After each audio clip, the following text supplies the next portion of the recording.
So welcome to Big Maths Beat That. You've downloaded the free challenges that go with Big Maths Beat That. It's just a small part of the Big Maths approach, but it can make a huge difference to the children at your school.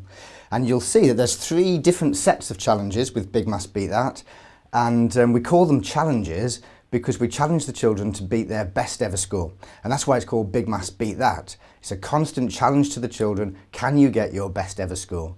And typically we do this every single week. It's usually on a Friday, but it doesn't have to be. And if you did an assessment with the children, and let's say there were 10 questions, you could say to the class who got 10 out of 10, who got 9 out of 10.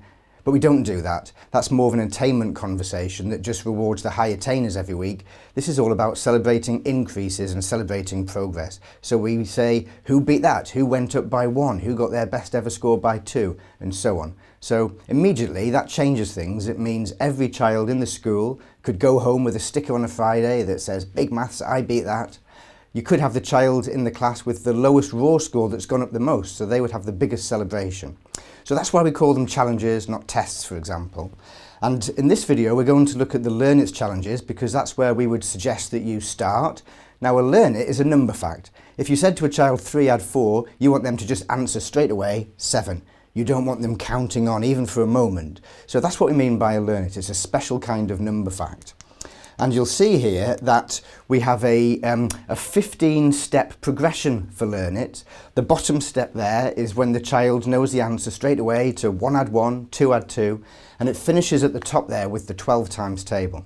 So it's very important for the teacher to know which step each child is on. Which step have they got the recall secure? And when that step is secure, we begin to look at the next step and input on their recall for that next step and gradually move them up.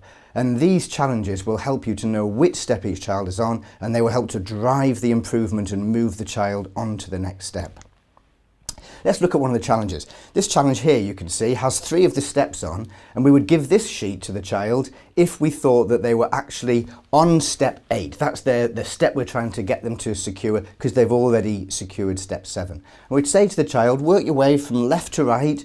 Doesn't matter which order you do each question in, but you have to do the step 6 ones, then the step 7 ones, then the step 8 ones. And if we've got it right, they will whiz through step 6 and step 7 on this particular sheet, and they will start to watch their score go up each week on step 8.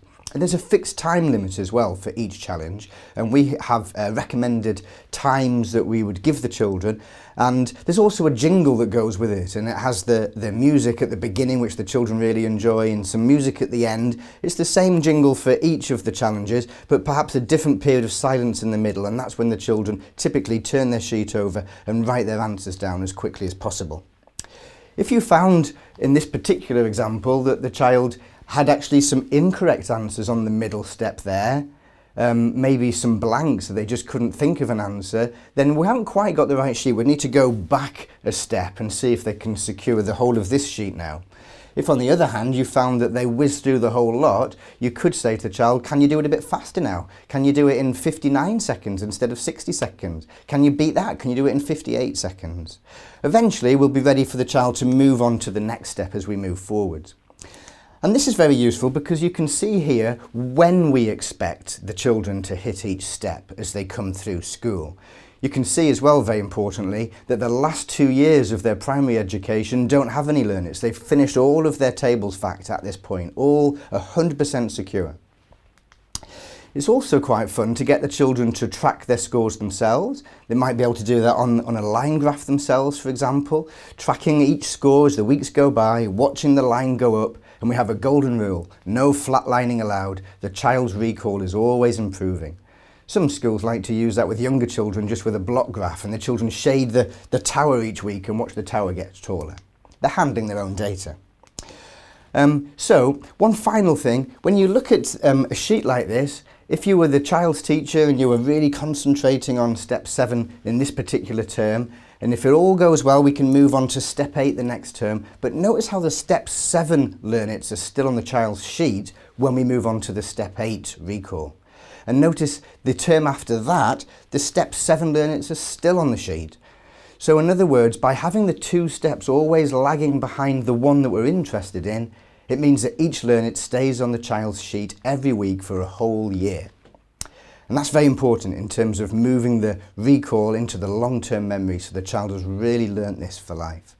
And because the last two steps always lag behind, it also means that the teacher can constantly see if there's any learning gaps that we don't want. We have the transparency to see that for each individual child.